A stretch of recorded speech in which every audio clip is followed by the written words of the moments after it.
Sometimes the people we look down on are the very ones who hold the truth we're afraid to face. And sometimes a single act of cruelty opens the door to justice we thought was long buried. In 1887, the wealthy town of Ashford Ridge sent an invitation to Elias Crow, a poor mountain man who lived alone beyond the pines. They didn't invite him out of kindness. They invited him to mock him at their harvest feast. The town expected him to stay away or show up in rags so they could laugh behind their glasses of fine wine. But Elias came. And when he walked through those doors, his quiet presence began to unravel 20 years of buried secrets about stolen land, broken promises, and debts that were never paid. What truth could one silent man possibly carry that an entire town feared?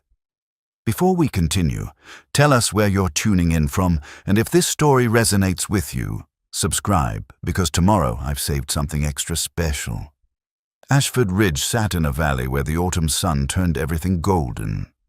The town had grown prosperous over 20 years, its main street lined with brick buildings that spoke of permanence and wealth. The first bank of Ashford stood 3 stories tall with marble columns. The general store had glass windows imported from St. Louis. Even the saloon had been rebuilt with proper oak and polished brass fixtures that caught the afternoon light. Mayor Thomas Whitmore stood on his office balcony that October morning, surveying the town with satisfaction.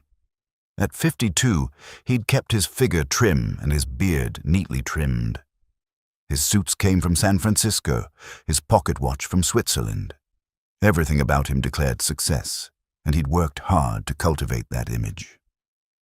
Below him, the town square was being transformed for the harvest feast. Tables were carried out from the community hall. Women arranged decorations of dried corn and autumn leaves. Children ran between the workers, their laughter carrying on the crisp air. This would be the finest celebration Ashford Ridge had ever held. In the mayor's office behind him, 2 men waited. Samuel Hartwell, the banker, poured himself whiskey despite the early hour. He was heavy-set now, his face showing the red flush of a man who drank too much and worried constantly. At 49, he looked older than his years. James Cordell stood by the window, lean and sharp-featured. The land speculator dressed well, but not ostentatiously. His eyes were always calculating, always looking for the next opportunity. He was the youngest of the 3 at 46, and the most ruthless. The invitations went out last week, Whitmore said, stepping back inside. Everyone who matters will be there. Including the entertainment? Cordell asked with a thin smile. Hartwell shifted uncomfortably. I still think this is cruel, James. The man hasn't done anything to us. He exists, Cordell said flatly. Living up there in poverty, a reminder of... He stopped himself. Besides, it's harmless fun. If he's smart, he won't come. Whitmore sat behind his desk. Abraham Fletcher was asking questions again yesterday, about the early days. The old fool's memory is too good. He's 76, Cordell said. No one listens to old-timers rambling about ancient history. But Hartwell's hand shook as he lifted his glass. Maybe we should just leave well enough alone. It's too late for that, Whitmore said. The invitations are sent. If we cancel now, people will wonder why. 8 miles away, up a steep mountain trail, Elias Crow stood outside his cabin watching an eagle circle overhead. The bird rode the thermal currents with effortless grace, master of its domain. Elias envied that freedom. His cabin was small but well-maintained. A single room with a stone fireplace, a bed he'd built himself, shelves lined with a few precious books. The clearing around it showed signs of careful work. A vegetable garden now harvested for winter, a smokehouse, a lean-to for firewood stacked with precise attention. Everything spoke of a man who took pride in his work, even if that work was simply survival. Elias was 58 years old, though his weathered face and calloused hands made him look older. His hair had gone mostly gray, worn long and pulled back. His clothes were patched but clean. His boots, though worn, were well-oiled and cared for. There was dignity in his bearing despite his circumstances. He'd received the invitation 3 days ago, carrying it back from his monthly trip to town for supplies. The cream-colored card with its elegant script sat now on his small table, next to his worn leather journal. He'd read it several times, understanding exactly what it was. An insult dressed up as courtesy. The people of Ashford Ridge called him the poor mountain man. He heard the whispers when he came to town, saw the way they looked at him, or more often, looked away. To them, he was a cautionary tale, a man who'd failed at life and retreated to the wilderness to hide his shame. They didn't know the truth. He preferred it that way. Most days. A knock on his cabin door pulled him from his thoughts. He opened it to find Deputy Marcus Webb standing there, hat in hand. The young man was barely 30, new to Ashford Ridge, still idealistic enough to treat everyone with basic respect. "Mr. Crow," Webb said, "hope I'm not disturbing you." "You rode 8 miles up a mountain," Elias said, his voice rough from disuse. "Must be important." "May I come in?" Elias stepped aside. Webb entered, looking around the simple cabin with interest rather than pity. That alone set him apart from most townspeople. "Coffee," Elias offered. "Please." They sat across from each other at the small table while coffee heated over the fire. Webb noticed the invitation. "You received one too, then?" "I did." "Are you going?" Elias poured the coffee, handed a cup to Webb. "Why are you here, Deputy?" Webb met his eyes directly. "My father knew you. Before he died last year, he told me some things. Said you were a good man. Said you'd been treated poorly by the town, though he wouldn't say how." Elias said nothing, sipping his coffee.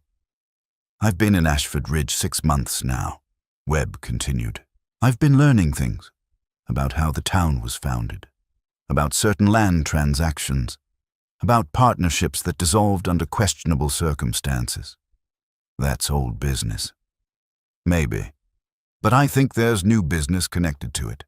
Business the people of Ashford Ridge should know about." Elias studied the young deputy. "You're talking in riddles." Webb pulled papers from his jacket. "I found records of a planned sale. The mayor, the banker, and James Cordell are negotiating with the Continental Railroad. They're selling the town, the land, the mineral rights, everything. That's their right. They own it." "Do they?" Webb spread the papers on the table. "I found old partnership documents. 4 names, not 3. 4 men who pooled their money and bought land grants together in 1864. 4 men who founded what became Ashford Ridge."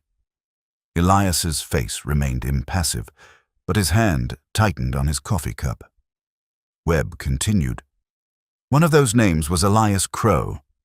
According to these documents, you should own 1/4 of everything they're about to sell, but somehow your name disappeared from the deeds. The partnership dissolved, and you ended up here while they got rich. Like I said, old business. Not if they're about to make millions selling land that partly belongs to you. Not if that sale will displace half the families in town to make way for a railroad depot." Webb leaned forward. "I did the math, Mr. Crow. Your share, calculated fairly, would be worth close to $50,000. The number hung in the air between them. "Why are you telling me this?" Elias finally asked. "Because the sale finalizes in 3 weeks. Because those families don't know they're about to lose their homes. Because the only thing that can stop it legally is if someone with prior claim files an injunction." Webb paused. "Because my father said you were the most honorable man he ever met, and I think this town needs honor right now." Elias stood, walked to the small window. Outside, the eagle was gone, the sky empty. "Your father was a good man," he said quietly. "One of the few who still treated me with respect after—" He stopped. "But honor doesn't win against power and money. I learned that lesson 20 years ago. Maybe things are different now. Maybe they're not." Webb gathered his papers. The invitation to the feast. It's meant to humiliate you. They think you're broken, harmless. They think they can mock you without consequence. They can. Or, Webb stood, you could show them they're wrong. You could walk into that feast with your head high and your proof in hand. You could speak truth in front of the whole town. Elias turned from the window. And then, what? They'd still have lawyers, money, connections. I'd still be a poor mountain man no one believes. Maybe. But you wouldn't be alone. I'd stand with you. And I think others would too once they knew the truth. Webb put on his hat. The feast is in 4 days. Whatever you decide, sir, I respect it. After the deputy left, Elias sat alone in his cabin as afternoon shadows lengthened. He opened his leather journal, turning pages filled with careful notations. Every dollar loaned, every promise made, every betrayal documented with dates and witnesses. He'd kept these records for years, not for revenge, but because documenting the truth had been the only power left to him. The only way to prove to himself that he hadn't imagined what happened, hadn't deserved what they did. He turned to the front of the journal. There, in young handwriting that barely resembled his current script, was the first entry. August 12th, 1864. 4 partners, 4 brothers in all but blood. Today we begin building something that will outlast us all. The irony burned even after all these years. Elias closed the journal and looked at the invitation again. He could stay here in his cabin, safe in his solitude. Let the town have its feast and its laughter. Let them sell to the railroad and displace families who'd done nothing wrong. Or he could do what Deputy Webb suggested. Walk into that feast, speak the truth, risk everything for people who'd never shown him kindness.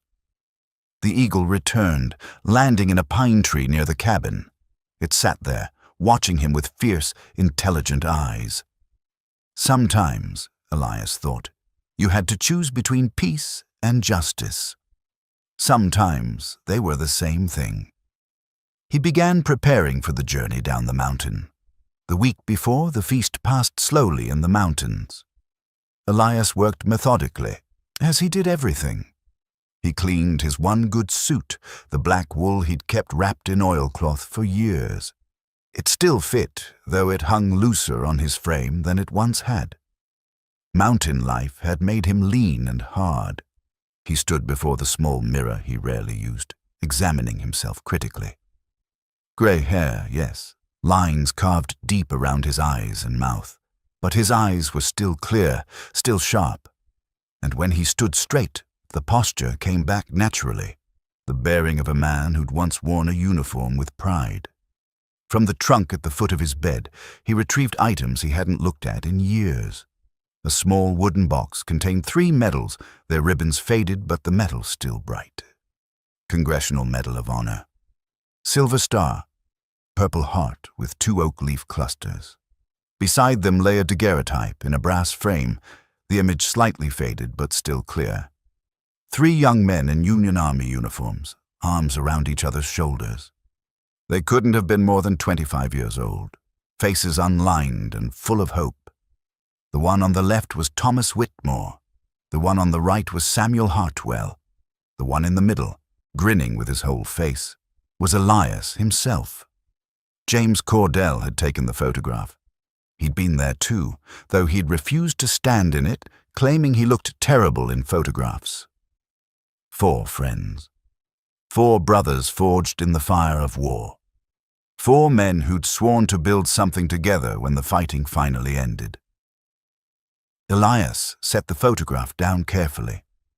That version of himself, young, hopeful, believing in the goodness of his friends, seemed like a different person entirely.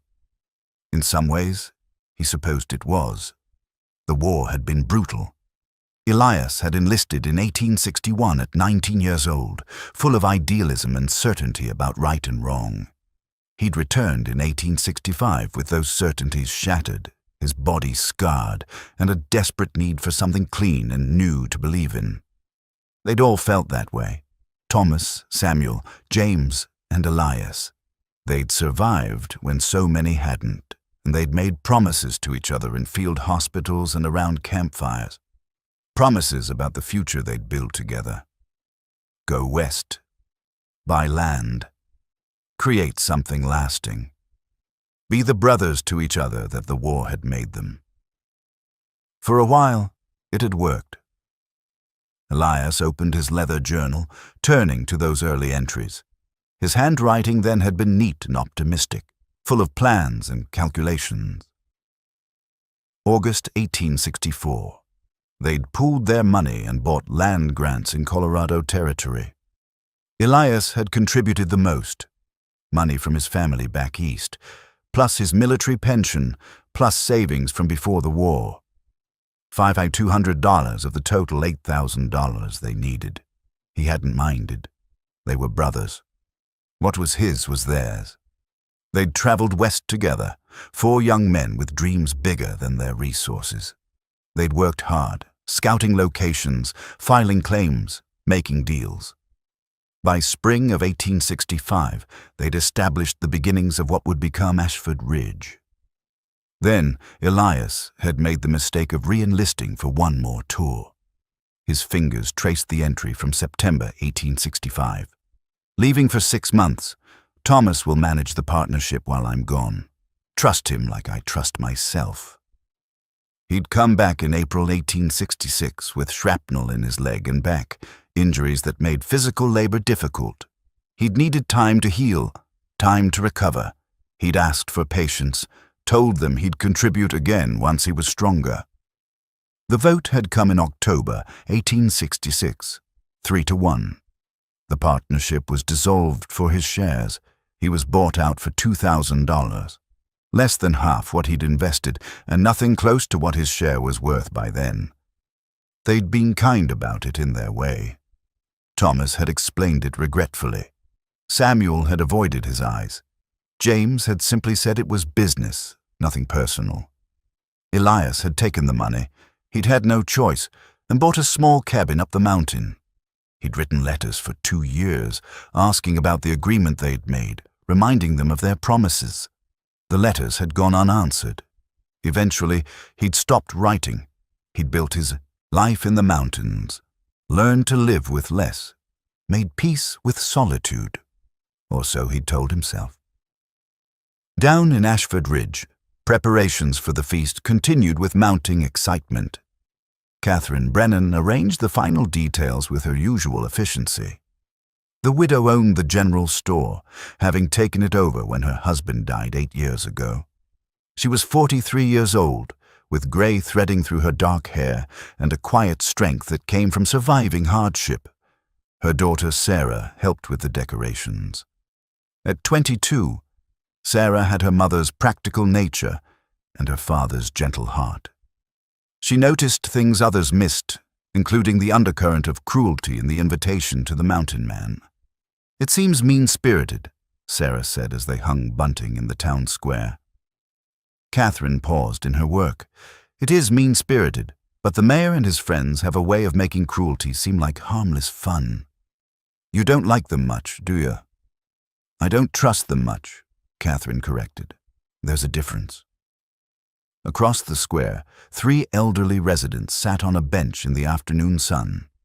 Abraham Fletcher, Ruth Morrison, and Daniel Webb, the deputy's late father's brother. They watched the preparations with the particular perspective of those who'd seen the town grow from nothing. "They invited Elias Crow," Ruth said quietly. Abraham nodded slowly. "Heard about that. It's cruel.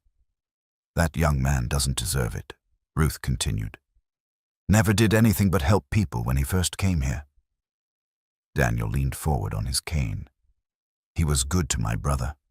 Lent him money to start his farm, never asked for it back when times got hard. He lent money to half the folks who got started here," Abraham said, "then got pushed out for his trouble." Ruth looked at him sharply. "You remember what happened?" "I remember. I was here. So were you. We should say something. Who'd listen to us? We're just old folks with failing memories." Abraham's voice was bitter. That's what they'd say anyway. In the mayor's office, the 3 men met again. This time, the mood was less celebratory. "Abraham Fletcher's been talking," Hartwell said without preamble. "Ruth Morrison, too. They're telling people about the old partnership." Whitmore waved this away. "They're old. No one takes them seriously." "Deputy Webb takes them seriously," Cordell said. "He's been asking questions, looking at old land records." This got Whitmore's attention. "What kind of questions?" "The inconvenient kind." Cordell's face was hard. About how 4 partners became 3. About what happened to certain investments and who profited from them. Hartwell poured himself another drink. "Maybe we should just pay Elias. Give him something to keep quiet." "He's had 20 years to make noise," Whitmore said. "He's never done anything but hide up on that mountain. He's harmless." "Then why are you sweating?"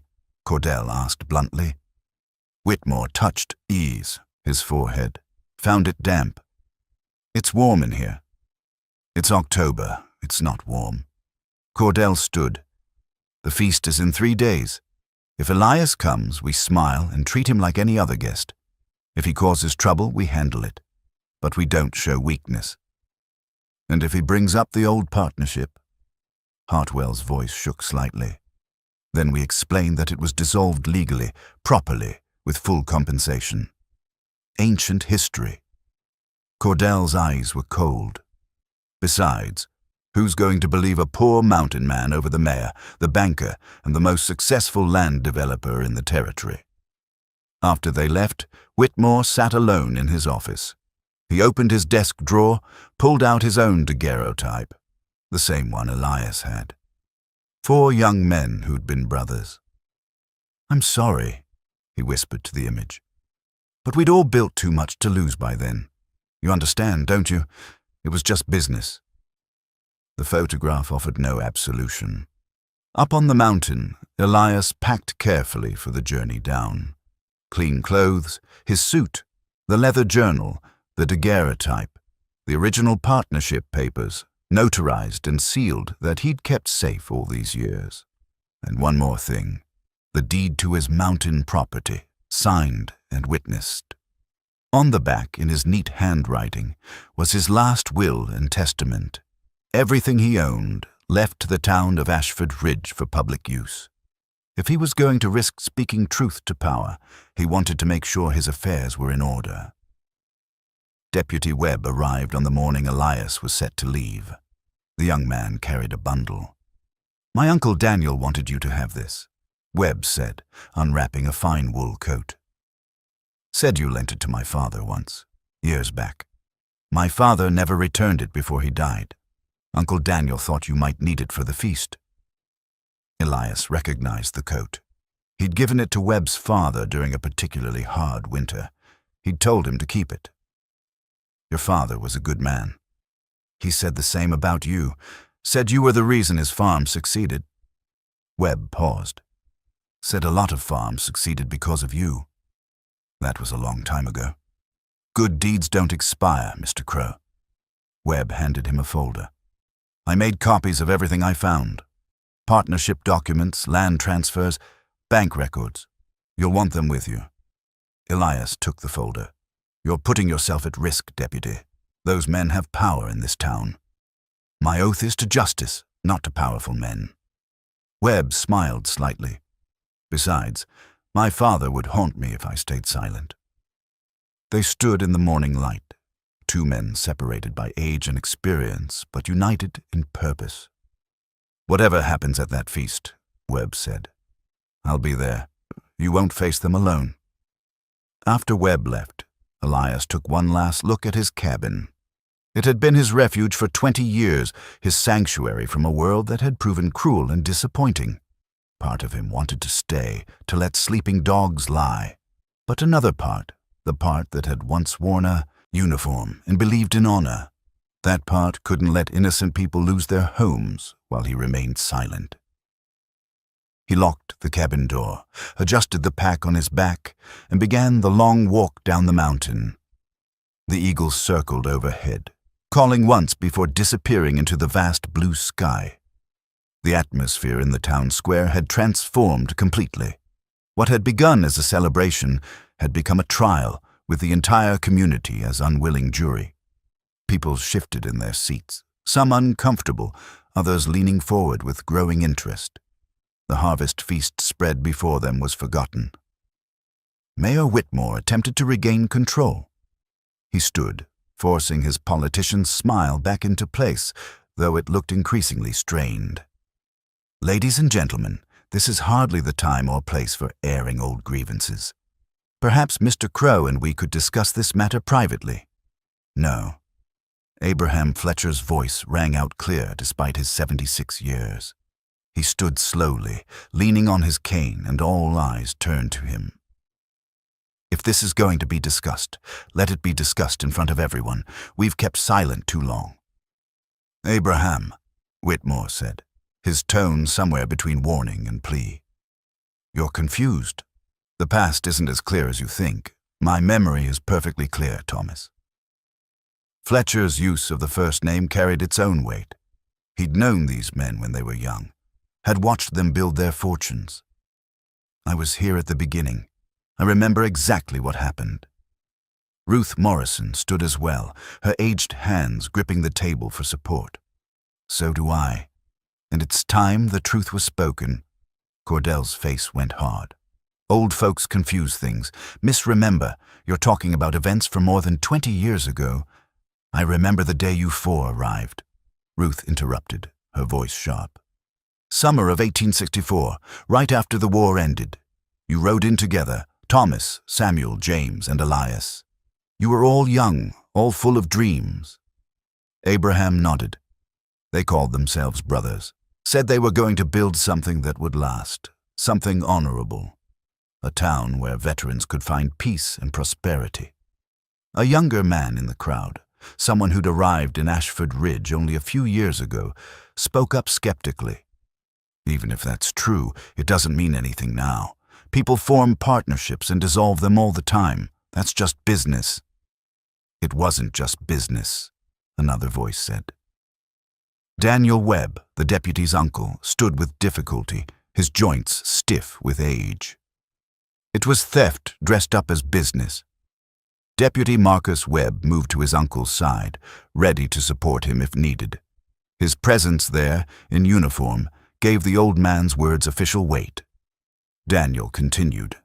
"My brother, Marcus's father, was one of the first to borrow money from Elias Crow. $500 to start his farm. Elias lent it without hesitation, without requiring collateral, just trust between good men." He looked directly at the three men at the head table. "My brother paid it back over 3 years, every penny.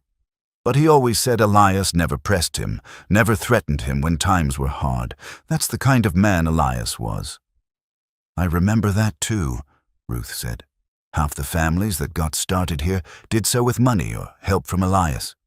He had capital from his war service, from his family back east, and he shared it freely." A woman in her 50s stood up. "My father borrowed from him too. Never charged interest. Just asked that we help others when we could." More voices joined in. Older residents, those who'd been present in the early days, speaking up with memories that painted a picture very different from the one the town had lived with for 20 years. Samuel Hartwell, his face now shining with sweat, stood abruptly. "This is ancient history. What does it matter now? We're talking about transactions from decades ago." "It matters," Elias said quietly. "Because you built your wealth on my investment. Because every building in this town, every business, every parcel of land was purchased initially with capital I provided. Because you promised me partnership and brotherhood, and you gave me betrayal instead." He opened his journal again, turning pages with careful precision. October 1866. Partnership meeting, 3 votes to 1. Motion to dissolve Elias Crow's share due to inability to contribute to daily operations. His voice remained steady, but something raw showed through. "I was recovering from wounds, shrapnel in my leg and back from a battle in Virginia. I'd asked for time to heal. 6 months, maybe a year. I'd still contributed ideas, planning, advice. I just couldn't do physical labor. Catherine Brennan spoke, her voice cutting through the murmurs. They excluded you because you were injured? A war veteran who'd funded their start? That's exactly what they did. Elias looked at her, and she saw the decades of pain in his eyes. They gave me $2,000, less than half my original investment, and told me it was fair compensation. It was what we could afford at the time, Hartwell said desperately. The business was still establishing itself. The business, Elias interrupted, owned 3,000 acres of land at that point, land that's now the foundation of everything you see around you, land worth hundreds of thousands of dollars. He turned to a marked page in his journal. Here, documented land purchases from August 1864 through September 1866. Every acre, every transaction, every dollar spent. My contribution, $5,200. Whitmore's contribution, $100. Hartwell's contribution, $900. Cordell's contribution, $800. The numbers were stark, undeniable. I provided 65% of the initial capital, and I was bought out for $2,000. Elias's voice remained calm, but the injustice resonated in every word. Tell me, gentlemen, does that seem like fair compensation? Whitmore's face had gone from pale to flushed. We couldn't have known the land would appreciate so much. But you did know, Deputy Webb said, stepping forward. He pulled papers from his jacket. I've been researching land records. 2 months before you dissolved the partnership, you received a survey report showing likely mineral deposits in the valley. Gold, silver, possibly copper. He held up the documents. You knew the land was worth far more than you'd paid, and you knew Elias, recovering from his injuries, was vulnerable. Gasps rippled through the crowd. This wasn't just business gone wrong, this was deliberate exploitation. Cordell stood angrily. You can't prove intent. I have the survey report, Webb continued. I have the partnership dissolution documents, and I have correspondence between the three of you discussing how to handle the Crow situation. He looked at them coldly. Intent is very clear. The crowd's mood shifted palpably. What had begun as discomfort and confusion was turning into anger. These men they'd respected, the founders of their town, were being revealed as thieves and betrayers. A merchant called out, If this is true, why didn't anyone do anything? Abraham Fletcher answered, his voice heavy with regret. Because we were all beholden to them. They controlled the land, the bank, the opportunities. We needed their goodwill to survive. Speaking up meant risking everything. So we stayed silent, Ruth added, tears in her eyes. We watched Elias retreat to the mountains, watched him become a joke, watched him bear the shame of poverty that should never have been his. And we said nothing. She turned to Elias, her voice breaking. I'm sorry. We should have spoken up years ago. Elias looked at her with something like tenderness. You had families to protect, Ruth, livelihoods to maintain. I understood then, and I understand now. Sarah Brennan, who'd been listening with growing distress, spoke up. Mr. Crow, you have proof of all this. Why didn't you force them to honor the partnership legally? I tried, Elias said simply. For 5 years after they dissolved the partnership, I tried. I went to lawyers in Denver. I filed claims, but I was a poor veteran with injuries, and they were successful businessmen with connections and resources. He paused, looking around at the gathered faces. The legal system favors those with power and money. I had neither. So eventually I stopped fighting. I went to the mountains. I built a life that didn't depend on their honesty or anyone's justice. But you kept the records, Catherine observed. I kept the records. Elias placed his hand on the journal.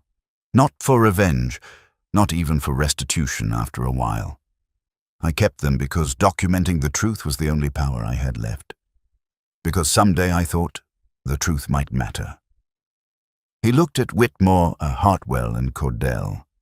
That day is today.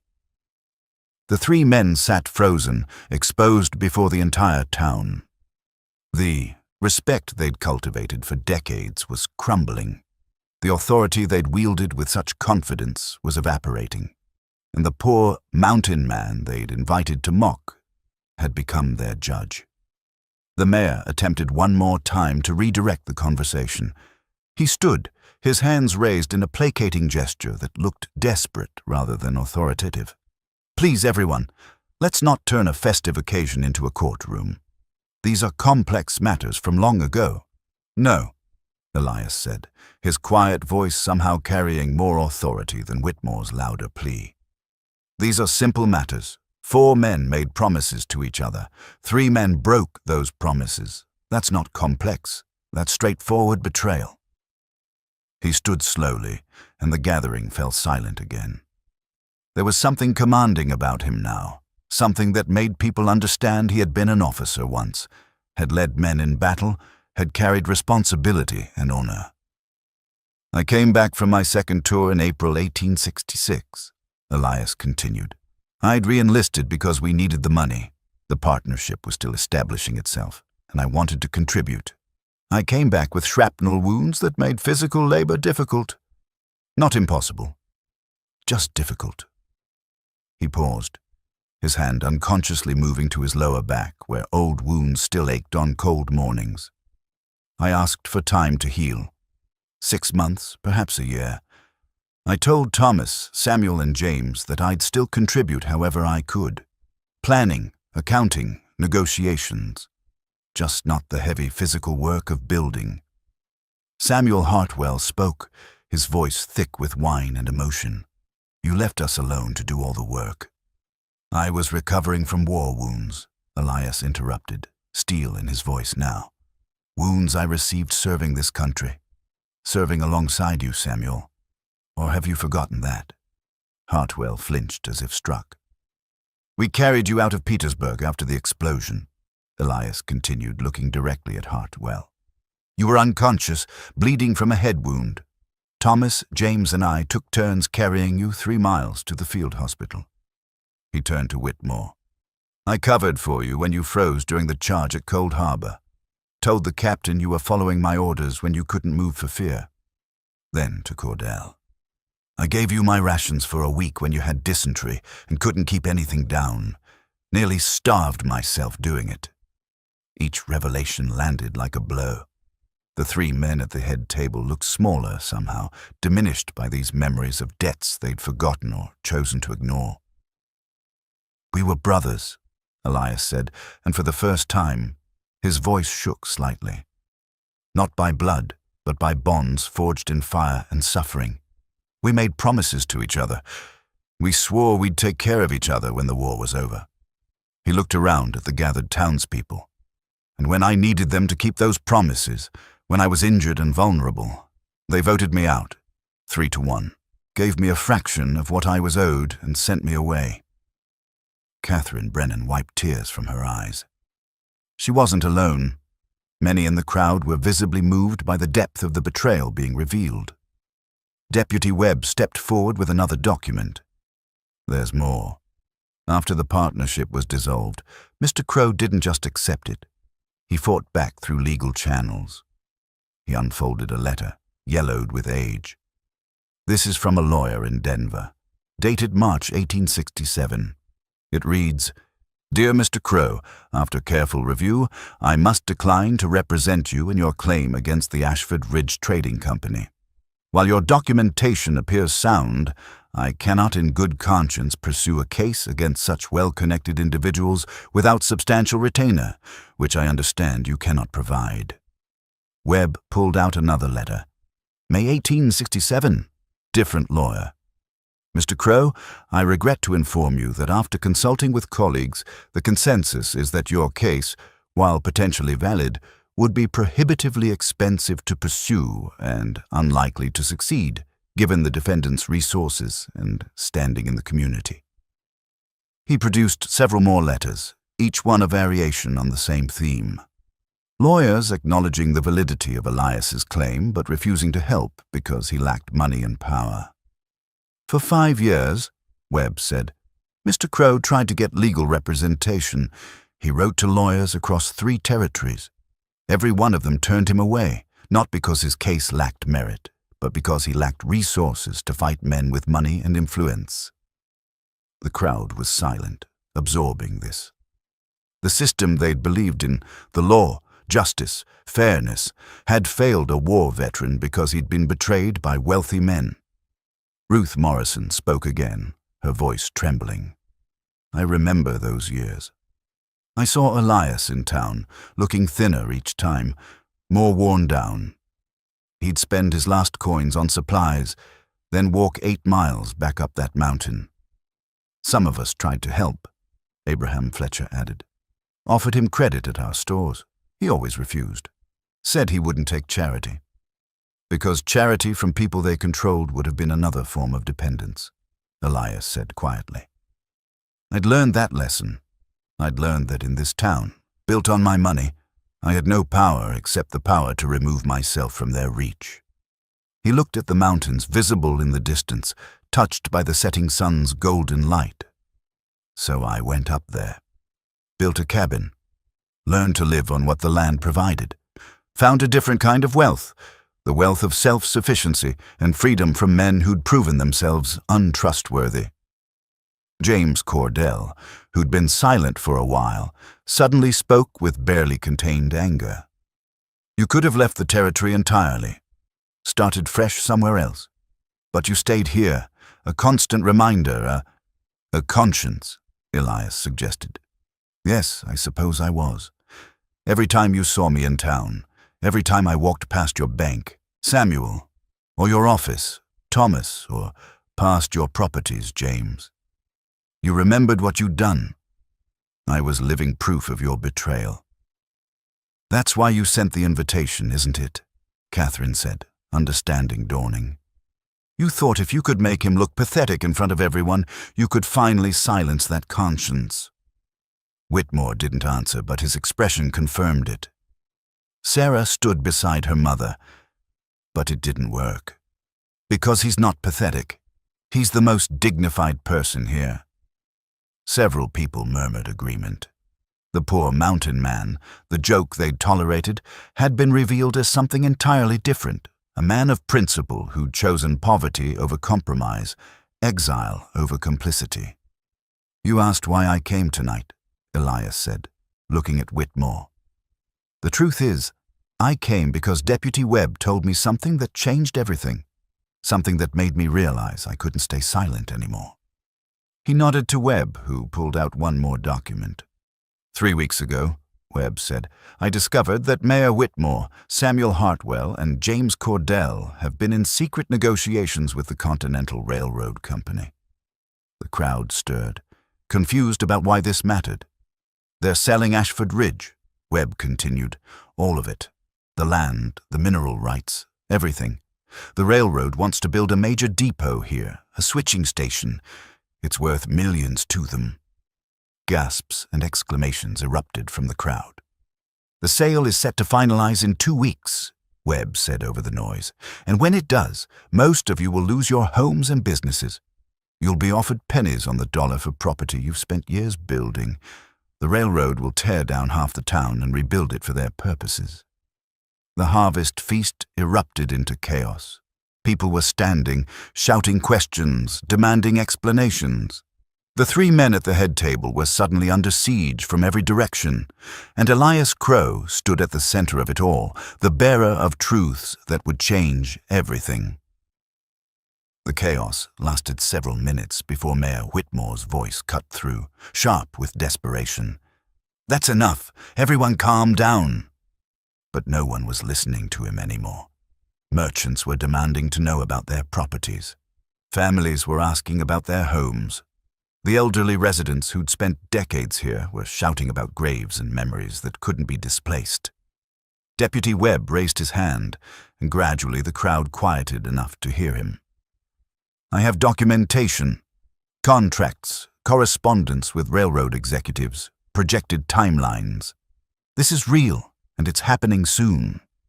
He held up a telegram. This is from the Continental Railroad office in Denver, dated 2 weeks ago. It confirms the purchase price and the construction plans. Mayor Whitmore, Mr. Hartwell, and Mr. Cordell will receive approximately $3 million for the sale. The number was staggering. $3 million, split 3 ways. A fortune beyond anything most of these people could imagine. "And what about us?" someone shouted. "What happens to our homes?" "The railroad has made provision for buyouts," Webb said, reading from another document. "Current property owners will be offered fair market value, as determined by railroad assessors." "Fair market value determined by them," Catherine said bitterly, "which means whatever they decide to pay." Cordell stood, his face hard. "This is progress.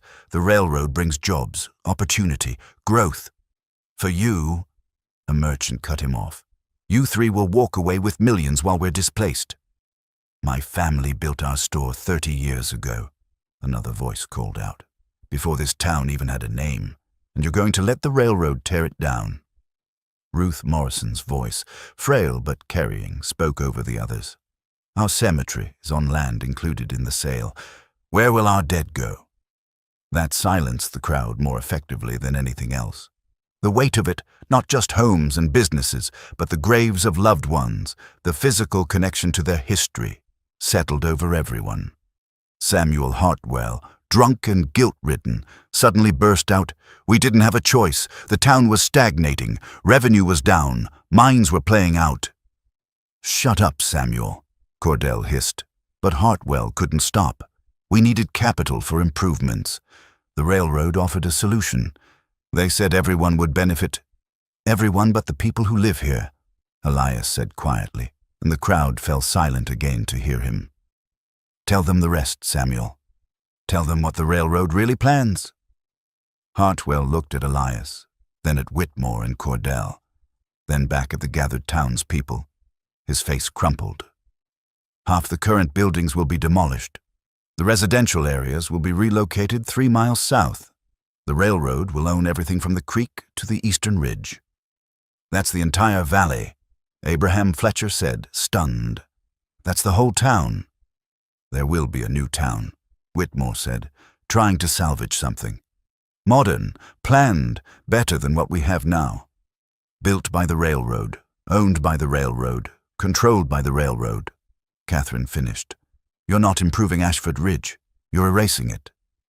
Sarah looked at the 3 men with undisguised contempt. "You did it to Mr. Crow 20 years ago, and now you're doing it to all of us. Taking what others built and claiming it as your own." The parallel was clear to everyone. The pattern of betrayal wasn't isolated. It was their method, refined over decades. Deputy Webb pulled out another sheaf of papers. "There's more. I've been reviewing bank records, Mr. Hartwell, with authorization from the Territorial Banking Commission." Hartwell's face went white. "Over the past 15 years, there have been 43 property foreclosures. In each case, the property owner had taken loans from First Bank of Ashford. In each case, Mr. Cordell purchased the property at auction, paying significantly less than its value." Webb looked at Cordell. "And in several cases, the foreclosures occurred after sudden changes in loan terms or unexpected calling of notes."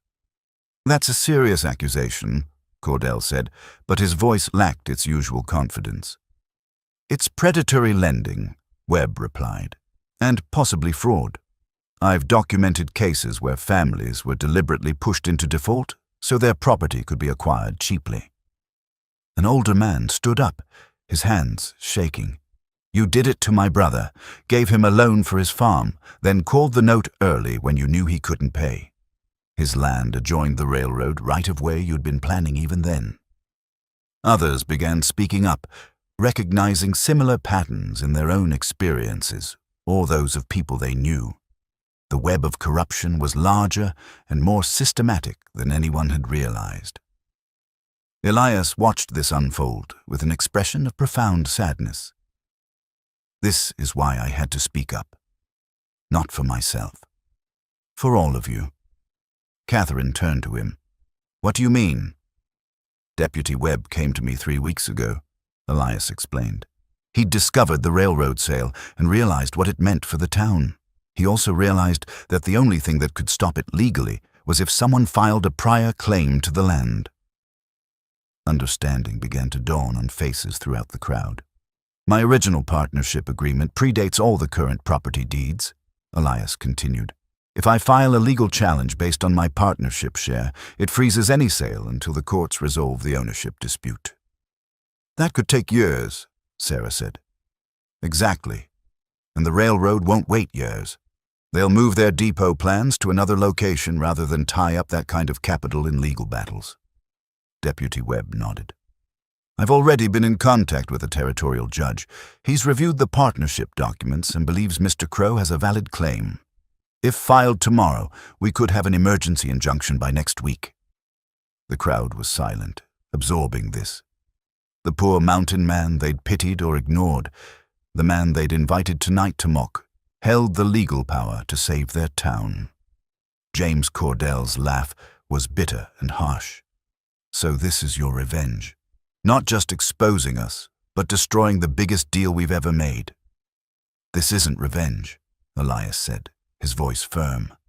Revenge would have been letting you complete the sale, then filing my claim. Watching you lose everything to legal battles and the railroad's anger. Watching you explain to furious investors why the deal fell through. He looked around at the townspeople. This is justice, giving everyone a chance to keep their homes. Giving this community a chance to decide its own future. But it costs you, Catherine said softly. Fighting this in court. It means coming down from your mountain, hiring lawyers, spending months or years in legal battles.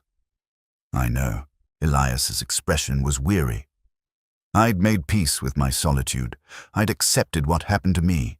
Coming back into this world, fighting these men in court, it's the last thing I wanted. Then why? Someone asked. Elias looked at the faces surrounding him.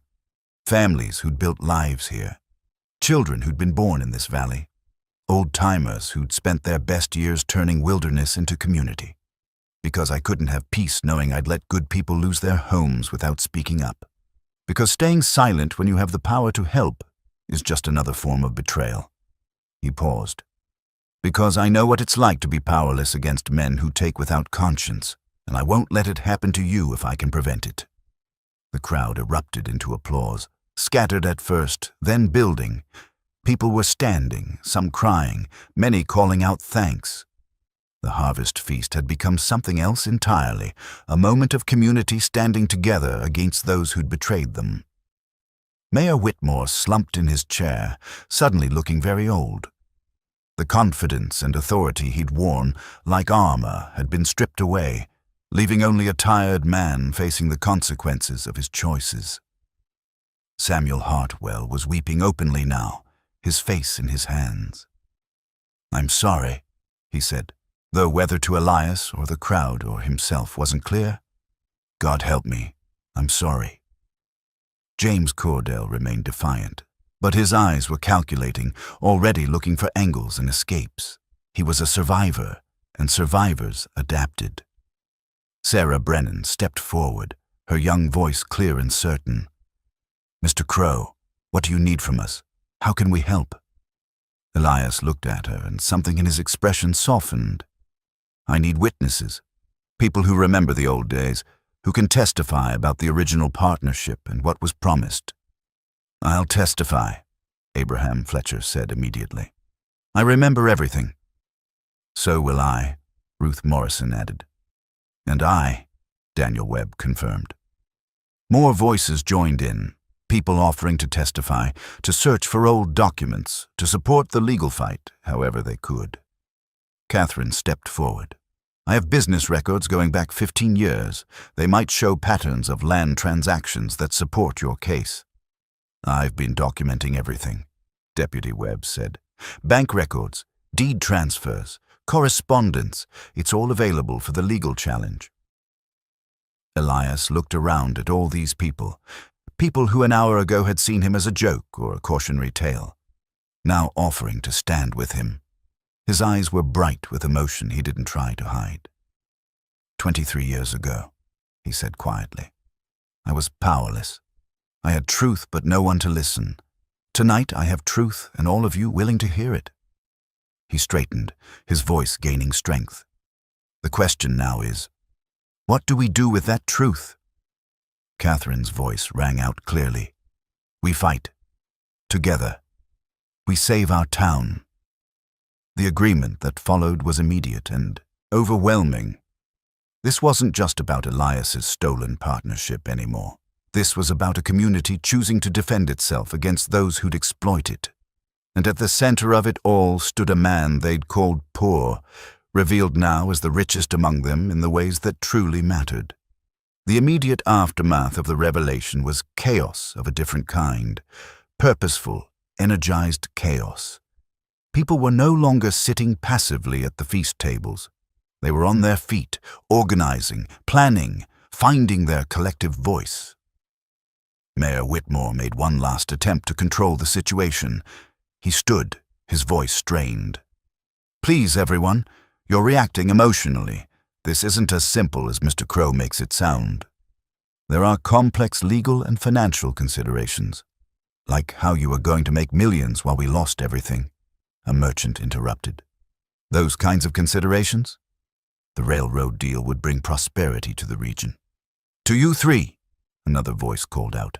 The rest of us would be scattered, displaced, our lives' work torn down for a train depot.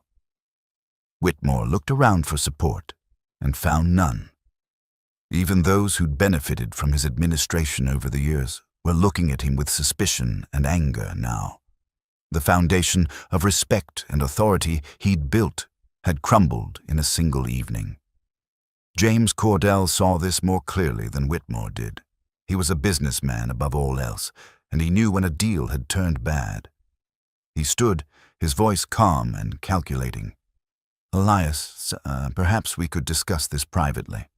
I'm sure we can reach an accommodation that satisfies everyone. An accommodation? Catherine Brennan's voice was sharp. You mean a bribe? Cordell's jaw tightened. I mean a practical solution. Mr. Crow wants compensation for his original partnership share. That can be arranged. He wants the railroad sale stopped. Perhaps we can— There's no perhaps, Deputy Webb interrupted. The partnership claim is valid. Once it's filed, the sale cannot proceed until it's resolved. That's not negotiable. Everything is negotiable, Cordell insisted. Elias, listen to reason. You want your money back? Fine, we'll pay it. $50,000, more than you're owed. Cash, tomorrow. The offer hung in the air. $50,000, a fortune that would make Elias wealthy beyond anything he'd known. Murmurs ran through the crowd. Some seemed to think he should take it, but Elias shook his head slowly. And the town sale? That's separate business, Cordell said smoothly. Not your concern. Not my concern. Elias looked around at the gathered faces. These people's homes aren't my concern. Their livelihoods aren't my concern. You came here for justice for yourself, Cordell pressed. Take it. Walk away with your compensation. Let the rest of us handle our own affairs. It was a clever strategy, trying to separate Elias from the community, to make this about his personal grievance rather than their collective defense. Some in the crowd seemed uncertain now, wondering if they were asking too much of a man who owed them nothing. Ruth Morrison's voice cut through the uncertainty. Shame on you, James Cordell. You robbed this man once, and now you're trying to do it again by making him choose between his own justice and ours. Abraham Fletcher stood beside her. Elias Crow has more honor in his little finger than the three of you combined. He's already shown that by coming here tonight instead of taking revenge. Revenge? Hartwell's voice was thick with drink and emotion. What revenge could he have taken? Deputy Webb answered, he could have let the sale go through. Filed his partnership claim the day after you received your money from the railroad. The legal battle would have tied up everything. The railroad would have sued you for misrepresentation. Your investors would have turned on you. You'd have lost not just the $3 million, but everything you have. The implications settled over the crowd. Elias could have destroyed them completely, legally, justifiably. Instead, He'd come to warn everyone, to give the community a chance to defend itself. Sarah Brennan stepped closer to Elias. "You didn't come here for yourself at all, did you? You came for us." Elias met her eyes. "I came because Deputy Webb showed me that history was repeating itself. That you three were doing to this whole town what you did to me 20 years ago. I couldn't stay silent and live with myself." "But you could have just filed the injunction," Sarah pressed. "You didn't need to come here tonight. You didn't need to expose yourself to all this." "Yes, I did." Elias looked around at the townspeople. "I needed to see if the truth still mattered here, if honor and justice meant anything to this community. I needed to know if this town was worth saving." The question hung in the air, not whether the town deserved saving, but whether its people would stand up to save it. Catherine spoke first. "It's worth saving, and we'll fight for it. All of us." Agreement rippled through the crowd, building into a chorus of commitment. People were already planning, who had relevant documents, who remembered crucial details, who could contribute to legal fees, who could house Elias during the court proceedings so he wouldn't have to make the mountain journey constantly. The community was organizing itself, finding its strength. Mayor Whitmore watched this with growing desperation. His town, the town he'd led for 15 years, the town that had respected and followed him, was slipping away. And it wasn't just his authority that was crumbling. It was his legacy, his self-image, the story he'd told himself about who he was and what he'd built. "Thomas." Elias's quiet voice somehow reached him through the noise. "This doesn't have to be the end for you." Whitmore looked at him, something like hope flickering in his eyes. "Cancel the sale," Elias continued. "Restore the partnership honestly. Make amends for what was done. You can't undo the past 20 years, but you can choose differently going forward." For a moment, Whitmore seemed to consider it, but then Cordell spoke sharply. "Don't be a fool, Thomas. We're in too deep. We have contracts with the railroad, investors who will sue us into oblivion if this partnership claim proves valid." Hartwell interrupted. His hands were shaking, but his voice had gained a strange clarity that comes from hitting bottom. "James, it's over. Can't you see that?" "Nothing's over until the courts say it is," Cordell shot back. "We have lawyers, resources." "We have guilt," Hartwell said flatly. "We have 20 years of guilt and a mountain of evidence against us. We stole from our brother. We stole from this town, and now it's time to pay for it." The admission from Hartwell seemed to break something in the gathering. The anger shifted, became less sharp, more sorrowful. This wasn't just about stopping bad men.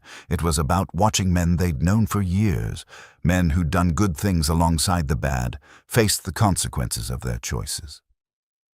Deputy Webb pulled out the final document he'd been holding. "There's one more thing everyone should know. I found the original town charter from 1865. He unfolded the yellowed paper carefully. "It establishes 4 founders, Thomas Whitmore, Samuel Hartwell, James Cordell, and Elias Crow. All 4 are listed as co-equal partners in the town's establishment and future governance." He looked up at the crowd. This document was filed with the territorial government, its official record. According to this charter, any major decision about the town's future requires approval from all 4 founding partners. "That means," Catherine said slowly, "even if they'd succeeded in pushing through the railroad sale, it would have been invalid. Elias's consent was legally required."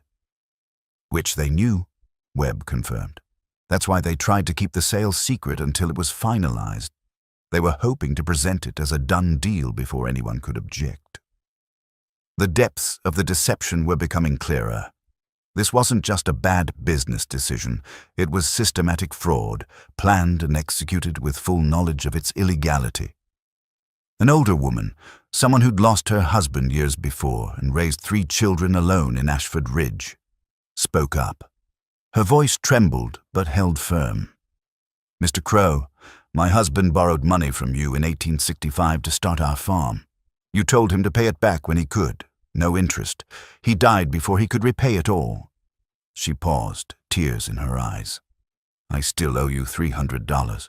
But because of that loan, my children had a home. They grew up here, made their lives here.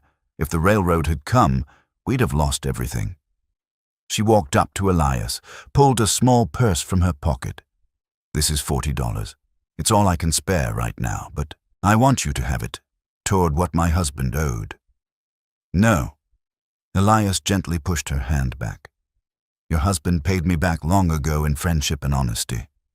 You owe me nothing. Then take it for the legal fight, she insisted. To save our town.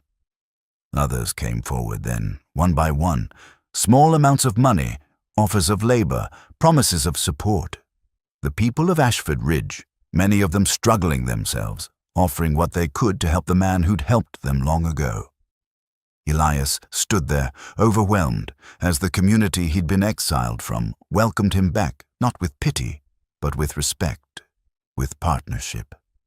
Catherine organized the contributions. Sarah wrote down offers of assistance.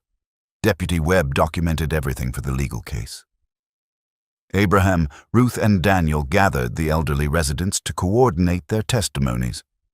In less than an hour, the harvest feast had transformed into something unprecedented, a community organizing its own defense, led by the man they'd once rejected.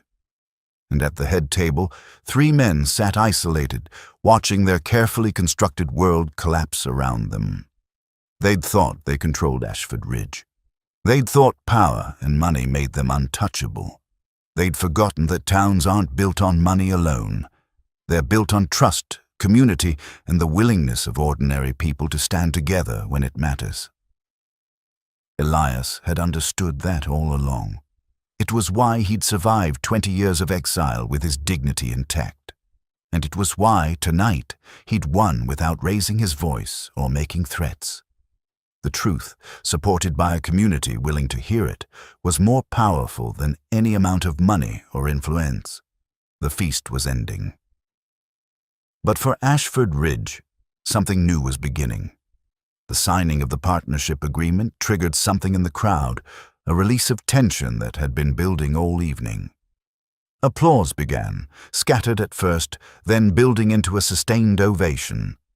People weren't applauding the 3 men who'd finally done the right thing. They were applauding Elias, and they were applauding themselves for standing together. Catherine stepped forward and embraced Elias briefly. He stiffened at first, unused to such gestures, then relaxed slightly. Thank you, she said simply. From all of us. Sarah brought him a plate of food, the feast he'd barely touched during the evening's revelations. You should eat, Mr. Crow. You've earned it. He accepted with a slight smile. As he ate, people approached in a steady stream. Some thanked him. Others apologized for years of dismissive treatment.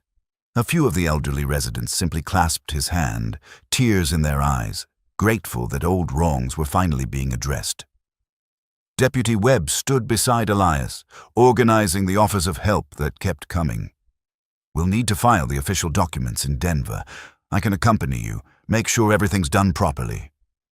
I appreciate that, Deputy. You can stay with my uncle and me while the legal matters are settled, Webb continued. No need to make the mountain journey constantly.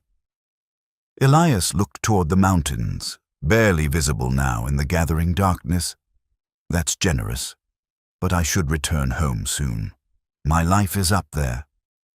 Your life can be here too, Catherine said.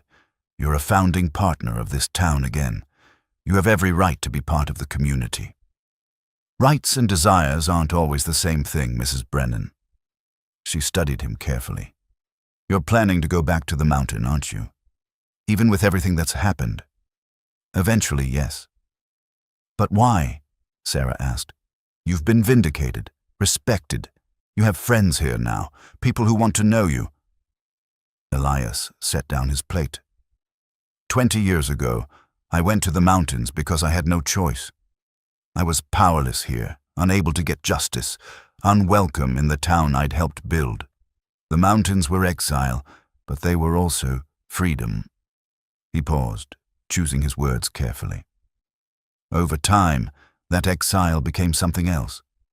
I learned to live simply, to find satisfaction in small things, to be sufficient unto myself without needing validation from others. You built a good life, Abraham Fletcher said, understanding in his voice. I did. A quiet life, an honest life. One where I didn't have to compromise or navigate the politics of men who'd proven themselves untrustworthy. Elias looked around at the gathering. Tonight was necessary. This fight was necessary, but when it's over, I'll return to the life I've built. You'd give up your partnership share? Your wealth? Someone asked, confused. I'll accept what's owed, but I'll put it in trust for the town's benefit, schools, a hospital, whatever's needed. Elias's voice was firm. I don't need wealth. I never did. What I needed was the truth to be known and for good people not to lose what they'd built. Catherine smiled, though her eyes were bright with emotion. Most men would take the money and run. Most men didn't spend 20 years learning what truly matters. The celebration continued, but with a different tone now. People were making plans for the legal proceedings, for documenting their histories with the town, for organizing a proper community governance structure that would prevent such concentrated power in the future. Mayor Whitmore, former mayor now, sat apart from the festivities, watching. Samuel Hartwell had left, presumably to go home and face his wife and his conscience. James Cordell remained at the table, drinking steadily, his face a mask of barely controlled anger. Deputy Webb approached Whitmore. "What will you do now?" "I don't know," Whitmore admitted. "I've been mayor for 15 years. It's all I know." "You could rebuild," Webb suggested. "Not your position, but your reputation. There's work to be done making amends to the people you've wronged." "Would they accept that? Accept me?" Webb looked at the crowd. "Some will, some won't. But that's not really the question. The question is whether you can accept yourself while doing the work of making things right." Whitmore nodded slowly. "That's the harder part, isn't it?" "Usually is." As the evening wore on and the celebration gradually wound down, Elias found himself standing at the edge of the town square with Catherine, Sarah, and Deputy Webb. The four of them looked out at the mountains silhouetted against the star-filled sky. "When will you go?" Sarah asked. "Tomorrow, probably, once the immediate legal documents are filed. And you'll come back for the court proceedings?" "When necessary." "Deputy Webb knows how to reach me." Catherine turned to face him directly. "Elias, I hope you know you're welcome here any time. Not as obligation or charity, but as a valued member of this community." "I do know that now. It means more than you realize." "Will we see you again? Outside of legal matters?" He considered this. "Perhaps. The mountains are good for solitude, but complete isolation can be its own kind of prison. Maybe I've learned that tonight." Sarah smiled. "Then we'll see you for next year's harvest feast. A real invitation this time." "I'd like that." They stood in comfortable silence for a moment, these people who'd become unlikely allies in a single extraordinary evening. "You know what the remarkable thing is," Catherine said. "You could have let bitterness consume you, 20 years of injustice, of watching them prosper while you struggled, but you didn't become bitter, you became wise. Wisdom," Elias said quietly, "is just another word for learning from suffering. I had plenty of suffering to learn from." "And now?" Webb asked. "What have you learned?" Elias looked at the mountains, then back at the town. That justice delayed isn't always justice denied. That truth has its own timeline, and that sometimes the poorest man in material terms can be the richest in the things that actually matter. He smiled slightly. "They called me the poor mountain man. Maybe I was. Maybe I still am. But tonight, I think I proved that poverty and powerlessness aren't the same thing." "You did more than prove it," Sarah said. "You taught us all something about dignity and honor." As the last of the townspeople headed home, Elias prepared for his final night before returning to the mountains. He'd come down to speak truth and found more than vindication. He'd found a community that had learned to value what truly mattered, and that, he reflected, was worth far more than any fortune. The morning after the harvest feast arrived with golden light and crisp air that promised autumn's steady march toward winter. Elias stood in the town square as the sun rose, his pack ready for the journey back up the mountain. The tables from last night's feast had been cleared away, but the town felt different somehow, changed in ways that couldn't be seen, but could certainly be felt. Deputy Webb arrived with his horse, prepared to ride with Elias part of the way up the trail. They'd spend the morning filing the official legal documents, ensuring everything was properly recorded and witnessed. "The judge sent word," Webb said. "He's reviewed all the documentation. He's prepared to issue the injunction blocking any land sales pending resolution of the partnership dispute." "How long will the legal process take?" 6 months, maybe a year, but it's a formality at this point. With Whitmore and Hartwell's cooperation, the courts will simply restore your partnership share and calculate what's owed for the past 23 years. Elias nodded. "And the railroad?" "Already moved on to another location. They don't wait around for legal complications. Ashford Ridge is safe." As they walked toward the territorial office to file the papers, people emerged to greet Elias. Catherine came from her store with a bundle of supplies: coffee, flour, salt, other necessities. "For the mountain," she said. "Winter's coming." "You don't need to." "I know I don't need to. I want to." She smiled. "Besides, you're a partner in this town again. Consider it part of the profit distribution." Sarah appeared with a stack of books wrapped in oilcloth. "You mentioned you like to read. These are from our personal collection. Mother insists you keep them as long as you like." Elias accepted the gifts, moved by the gestures. These people who'd ignored or pitied him for years were now treating him with genuine warmth and respect. Abraham Fletcher, Ruth Morrison, and Daniel Webb arrived together, moving slowly but deliberately. Abraham carried a small wooden box. "We wanted to give you this before you left," Abraham said, opening the box. Inside was a medal, not military, but civic. "We had it made years ago, when the town was first established. It was supposed to go to the 4 founders, but only 3 were given out." He held it up. It read, "Founder, Ashford Ridge, 1864. For service and sacrifice." "You deserve to have this," Ruth said. "You always did." Elias took the medal, his hands unsteady. "I don't know what to say." "You don't have to say anything," Daniel replied. "Just know that some of us never forgot. Some of us always knew the truth."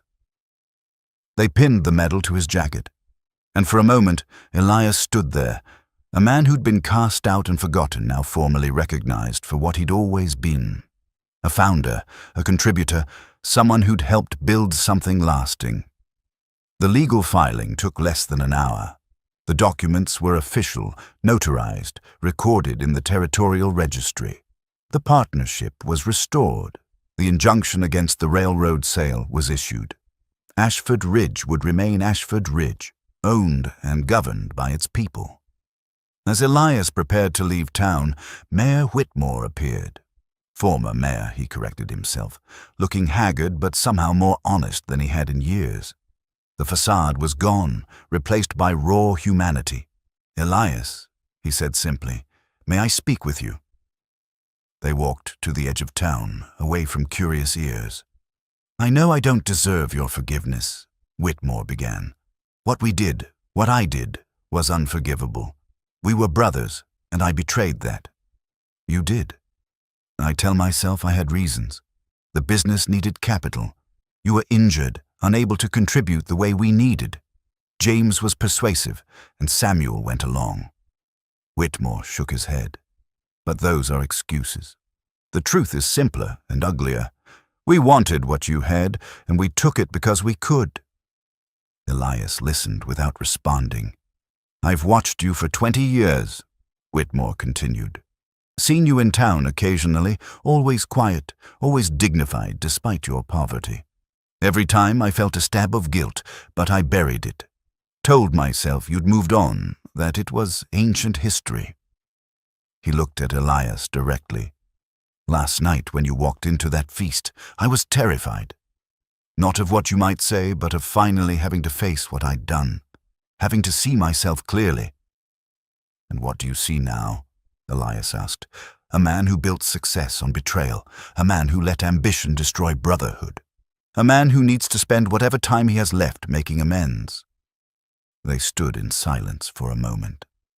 I don't expect forgiveness, Whitmore said, but I want you to know I am truly, deeply sorry for what I did, for what I failed to be. Elias studied his former friend's face. He saw genuine remorse there, mixed with shame and regret. This was no longer the confident politician or successful businessman.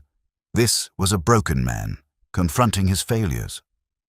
I forgive you, Thomas, Elias said quietly.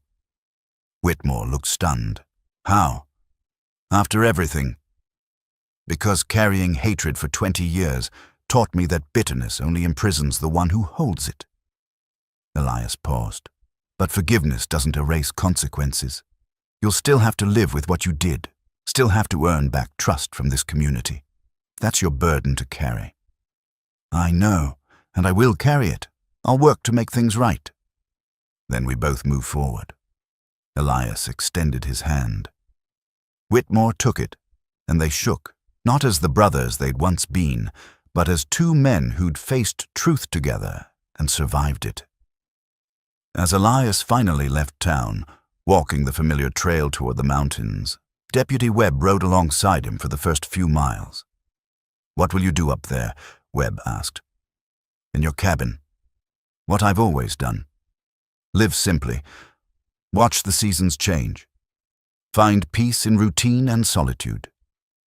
But you're not the same man who came down 3 days ago. Elias smiled slightly. No, I suppose I'm not. That man was at peace with injustice because fighting it seemed hopeless.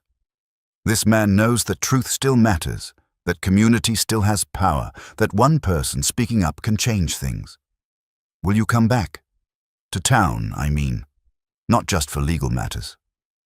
Elias looked back at Ashford Ridge, spread out, in the valley below. Smoke rose from chimneys. People moved through streets going about their lives.